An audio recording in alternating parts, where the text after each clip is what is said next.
Secundaria primer grado. Geografía. Los problemas del agua en el mundo.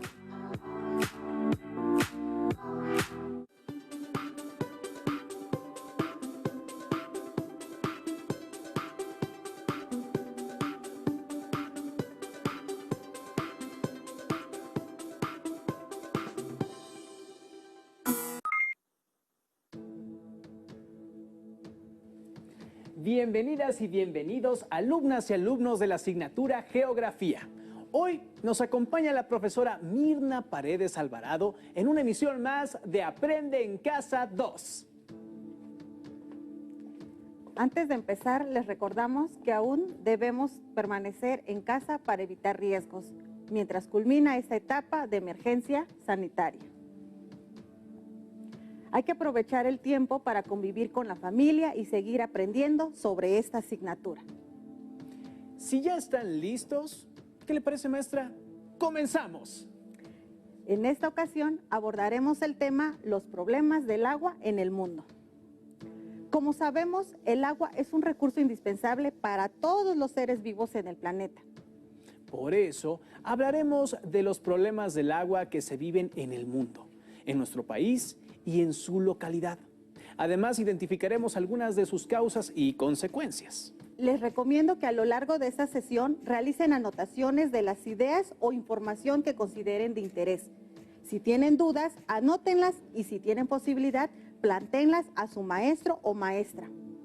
Para la sesión de hoy, les recomendamos que tengan a la mano los siguientes materiales: cuaderno de notas de la asignatura, libro de texto de geografía, bolígrafo o lápiz y colores. ¿Sabían que el 22 de marzo se celebra el Día Mundial del Agua desde 1994? Ese día fue declarado por la Organización de las Naciones Unidas, ONU, para recordar la relevancia de este líquido esencial. Esta celebración tiene como objetivo sensibilizar acerca de la crisis mundial del agua y la necesidad de buscar medidas para abordarla de manera que alcancemos el Objetivo de Desarrollo Sostenible número 6, agua y saneamiento para todos antes de 2030. Maestra, pero ¿cuál es esa crisis mundial? La escasez del agua. Esto es que existe una porción muy pequeña de agua dulce a nivel planetario y la disponibilidad del agua. Es decir, que el agua dulce no llega a todos, además de la contaminación del agua, que significa la pérdida de su calidad ocasionada por las actividades humanas. Por ejemplo, del 0,4% del agua continental superficial, debemos restar toda el agua contaminada por nosotros mismos y que no se puede consumir, aunque esté sobre la superficie terrestre.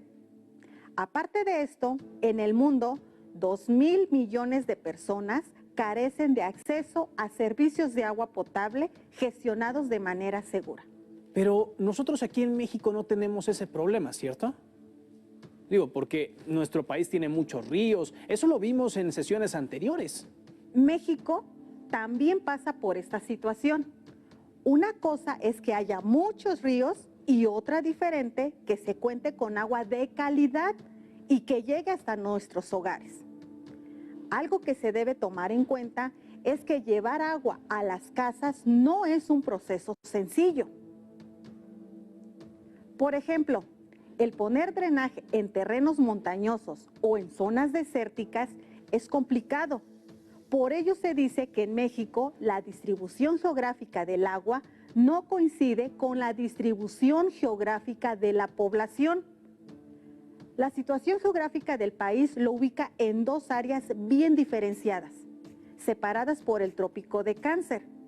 Este paralelo separa climáticamente al país en una zona tropical al sur y una zona templada al norte. Al norte del país, además de ser una zona templada debido a la latitud, la vegetación es escasa, tiene clima seco y temperaturas extremas. Los ríos en esta zona son escasos, cortos y con poca agua.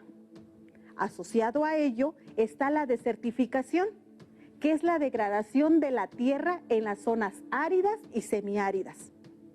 La desertificación está causada fundamentalmente por la actividad humana y las variaciones climáticas.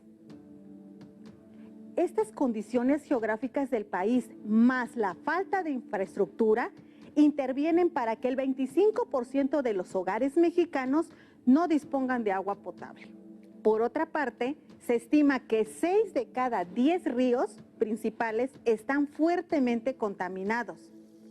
Algunos de estos ríos son Balsas, Coatzacoalcos, Grijalba, Pánuco, Santiago, Papaloapan y Tonalá.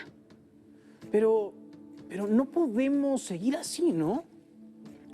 Así es, Enrique. Ante estos hechos es por lo que surge el planteamiento de los Objetivos de Desarrollo Sostenible. El Objetivo de Desarrollo Sostenible 6 busca garantizar el agua potable y el saneamiento para toda la población del mundo, centrándose en el aprovechamiento sostenible de los recursos hídricos, así como el manejo adecuado de las aguas residuales y los ecosistemas. Este y otros 16 objetivos forman parte de la Agenda 2030 para el Desarrollo Sostenible, que se resume en conservar el medio ambiente y lograr el bienestar de la población actual y de las futuras generaciones. A través de esta agenda, que es un acuerdo entre varios países, estos se han comprometido a realizar un seguimiento y una revisión sistemática de las metas y los logros. Nuestro país forma parte de este acuerdo y realiza acciones orientadas a ello. Me parece una decisión inteligente, sumar esfuerzos para lograr que todos tengamos agua. Aunque ahora mismo me estoy preguntando, ¿de dónde llega el agua que utilizamos en casa para realizar la limpieza o bañarnos o para preparar los alimentos, incluso la que se utiliza para nuestras mascotas? Como ya lo vimos en sesiones anteriores, las aguas continentales que utilizamos provienen principalmente de lagos, ríos y aguas subterráneas. Y esa poca agua que tenemos debemos distribuirla en actividades turísticas, industriales, agropecuarias, de transporte, para consumo y uso doméstico. Supongo que el problema es que cuando utilizamos esa agua, la terminamos contaminando. Así es. Y entonces es posible que cuando llega a nuestra mesa, el agua ya está contaminada. Vamos a ver y escuchar el siguiente video para profundizar un poco más sobre este tema. Pongan mucha atención. Uno de los principales problemas ambientales a los que nos enfrentamos es la contaminación del agua. Las aguas residuales industriales y de las grandes ciudades llegan en su mayoría sin ningún tratamiento a ríos y lagos. Vemos en lo que antes eran ríos de caudal transparente desechos sólidos como llantas, bolsas de plástico o grandes manchas de aceite y espumas, entre otros contaminantes. En algunas partes de nuestro país se han instalado plantas de tratamiento de agua contaminada para poder reutilizarla. Las aguas residuales son mezclas que contienen materiales de desecho, que provienen de actividades industriales, agrícolas, domésticas o incluso de centros de recreación. La mayoría de las plantas de tratamiento en México se ocupan principalmente de aguas provenientes de la agricultura o de las precipitaciones pluviales. Una de las causas de contaminación del agua es el escurrimiento de fertilizantes y pesticidas que se utilizan en los cultivos. La llegada de este líquido contamina los cuerpos de agua, provocando daños en la flora y la fauna que habita en ese lugar. En algunas comunidades de nuestro país se utilizan piletas o barriles para almacenar el agua de uso común. Estos depósitos de agua suelen contaminarse con objetos arrastrados por el viento, como insectos muertos y hojarasca, entre otras cosas. Una malla o red puede ser muy útil para separar los sólidos del agua y permitir la utilización de esta en tareas caseras, riego de huertas, etc. El uso responsable del agua comienza en casa. Por ejemplo, puedes reutilizar el agua que se usó para la limpieza de tu casa, para vaciar o limpiar el excusado o para regar plantas y jardines, siempre y cuando no hayas usado cloro u otro tipo de limpiadores. Una de las primeras plantas de tratamiento de aguas residuales que se construyó en México está ubicada en el bosque de Chapultepec. Construida en 1956, esta planta se diseñó para bombear agua a los lagos que se encuentran en este parque y para ser utilizada en el riego de los jardines. Después de ver y escuchar el video, ¿se dieron cuenta de los efectos que causa la contaminación del agua y las consecuencias que trae al entorno?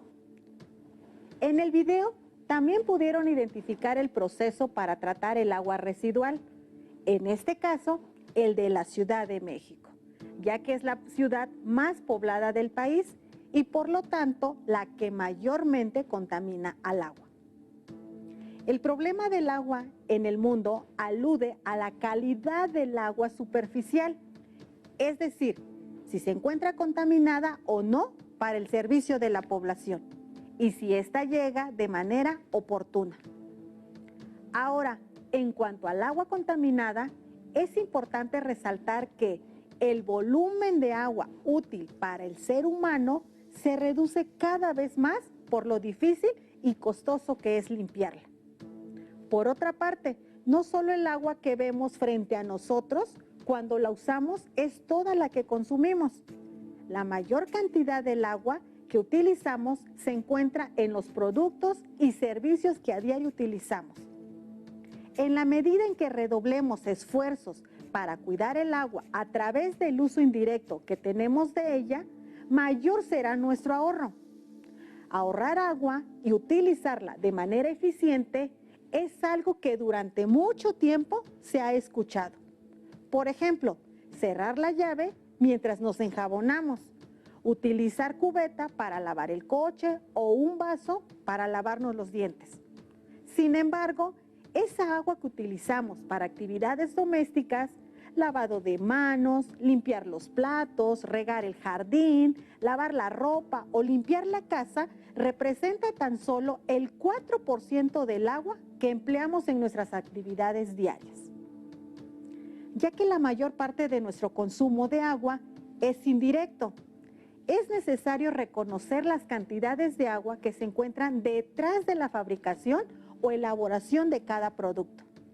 Esa es la razón por la cual fue creado el concepto de huella hídrica, que toma en cuenta toda el agua que de alguna manera nos apropiamos para nuestras actividades, por lo que alteramos el ciclo del agua en el planeta. La huella hídrica puede aplicarse a productos, regiones, organizaciones o personas y puede referirse a la producción o al consumo. La huella hídrica también nos sirve para generar conciencia sobre el esfuerzo hídrico que implica nuestro estilo de vida. Permite conocer a fondo el impacto que tienen los patrones de consumo de una región o país en el sitio donde son producidos los bienes importados. Los hábitos alimenticios, patrones de consumo y estilos de vida, por ejemplo, el transporte y la tecnología que usamos, nuestras formas de entretenimiento y aficiones, son los factores que determinan la magnitud de nuestra huella hídrica individual.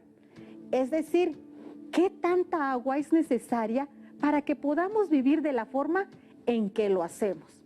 Debemos considerar que invariablemente la cantidad de agua que se utilizó en un proceso fue a costa de otro posible uso o del agua que requieren los ecosistemas.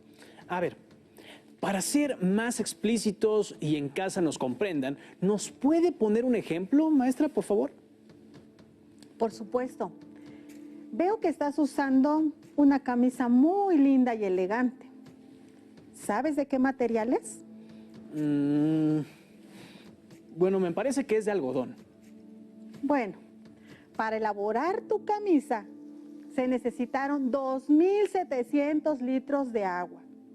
Si se preguntan por qué ocurre esto, la respuesta es muy sencilla.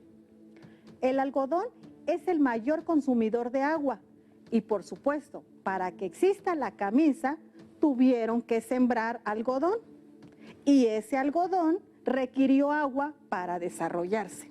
La cadena se hace más larga cuando piensan que la persona que siembra algodón también consume agua, que utiliza agua para su maquinaria y que el lugar donde confeccionaron la camisa, pensemos en una fábrica enorme, también se emplea agua de parte de todos los involucrados en el proceso. Vaya.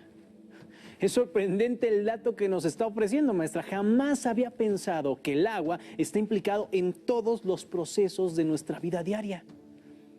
Ustedes desde casa piensen en otro producto y traten de relacionar su producción con el empleo de agua. Por ejemplo, imaginen qué tanta agua se requiere para hacer una hamburguesa, un teléfono celular o un automóvil. Atender la necesidad de que el agua llegue hasta nuestras casas como un servicio al que tiene derecho la población implica que todos los usuarios tengamos conciencia sobre la complejidad del proceso que está detrás.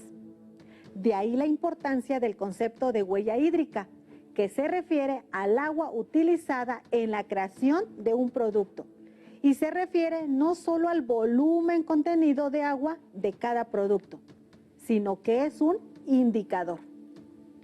Por otra parte, la disponibilidad del agua en el planeta es desigual. Asimismo, la distribución del agua en los países no es equitativa. ¿Podremos conocer en qué países y en qué continentes la disponibilidad es desigual? Identifiquemos en el siguiente mapa la distribución del agua, expresada en metros cúbicos por habitante al año.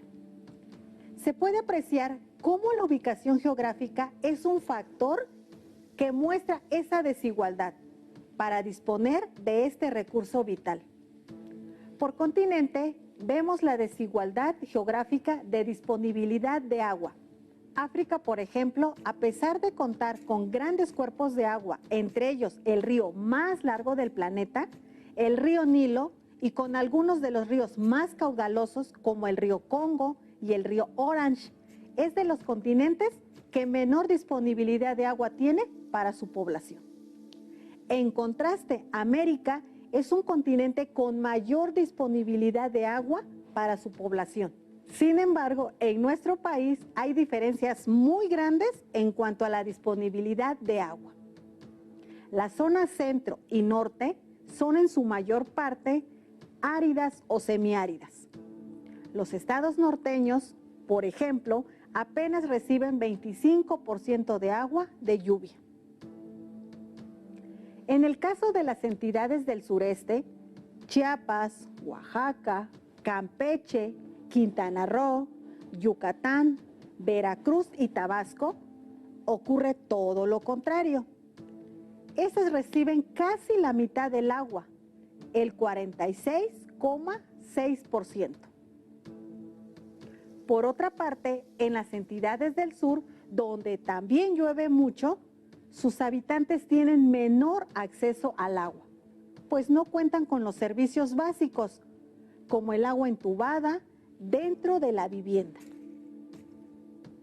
A nivel nacional, Baja California Sur es el estado donde llueve menos y Tabasco donde llueve más. ¿Se dan cuenta del contraste tan significativo que se presenta en todo el territorio mexicano? Es momento que realicemos una actividad. Vamos a completar el siguiente cuadro que aparece en pantalla. No se preocupen, les daré tiempo suficiente para copiarlo. ¿Listas? ¿Listos? Mi estado se llama cuerpos de agua, se emplea para, está contaminado, acciones para conservarlo. Si tienen duda de cómo llenarlo, vamos a mostrarles un ejemplo. Enrique, ¿de qué estado eres? Ah, maestra, fácil. Soy de Michoacán, de Uruapan. ¿Y existe algún cuerpo de agua ahí? Pues tenemos muchos, pero mencionaré el Parque Nacional que tiene el río Cupatizio. En la zona del Parque del Río se utiliza para cuestiones turísticas. No está contaminado, de hecho. Es muy limpio, aunque me gustaría que hubiera más botes de basura y que la gente siguiera cuidándolo. Muy bien, pues de acuerdo con la información que nos dijo Enrique, podremos llenar nuestro cuadro de la siguiente manera. Mi estado se llama Michoacán. Cuerpos de agua, río Cupatizio. Se emplea para turismo. ¿Está contaminado? No. Acciones para preservarlo, concientización de la gente y más botes de basura. Así que ya lo saben, completen su cuadro y muéstrenlo a sus familiares o amigos. Posiblemente les pueden sugerir otros cuerpos de agua u otro tipo de acciones para conservar ese lugar. Ahora que saben cómo es la distribución de agua en cada región del planeta y en nuestro país, así como que la escasez se debe a la cantidad de población, los reto a que elaboren en una hoja de su cuaderno una infografía del agua, señalando cómo es la disponibilidad de agua en el lugar en el que viven. Deberán agregar información, ilustrar con dibujos y colorear. Pueden apoyarse con la información de su libro de texto y guiarse con el ejemplo que se presenta a continuación. Ahora, para cerrar nuestra sesión, les comparto estas conclusiones. El agua es indispensable para la existencia y es requisito para tener una vida digna, ya que se necesita en la producción de alimentos, la higiene básica y para beberla. El agua es escasa en comparación con el creciente aumento de la población y su demanda excesiva en todos los procesos de producción. La distribución geográfica del agua, sumada a la falta de infraestructura, ocasiona su desigual distribución. La contaminación del agua, ocasionada por las actividades humanas, además de afectar en su conjunto al componente natural del espacio geográfico, favorece la reducción de agua disponible para el uso humano. El desarrollo del ser humano requiere de asegurar el servicio del agua y los sistemas de saneamiento. Ambos son vitales para reducir el número de enfermedades y para mejorar la salud, la educación y la productividad económica de las poblaciones.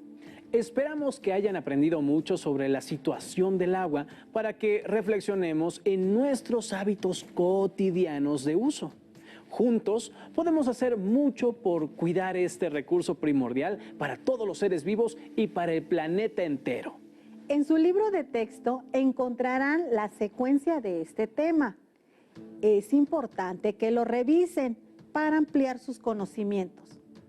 Conforme lo lean, revisen qué otros problemas hay en torno al agua en el mundo y en México. También les invitamos a que revisen su huella hídrica. Además, calculen también la de su familia. Compartan con ellos qué hacer para cambiar sus estilos de vida y mejorar para las generaciones futuras. En el siguiente enlace pueden conocer y trabajar la calculadora de la huella hídrica. Nos despedimos compartiéndoles una reflexión que realizó la ONU en torno al agua. En ella se alude a que pensar en las generaciones futuras garantizará que podrán gozar del agua para la supervivencia de nuestra especie en todos los ámbitos. El agua es crítica para el desarrollo sostenible, incluyendo la integridad del medio ambiente y el alivio de la pobreza y el hambre. Y es indispensable para la salud y el bienestar humanos. Listo, terminamos. Pero aún nos queda mucho por explorar y descubrir. Así que nos vemos pronto aquí en Aprende en Casa 2.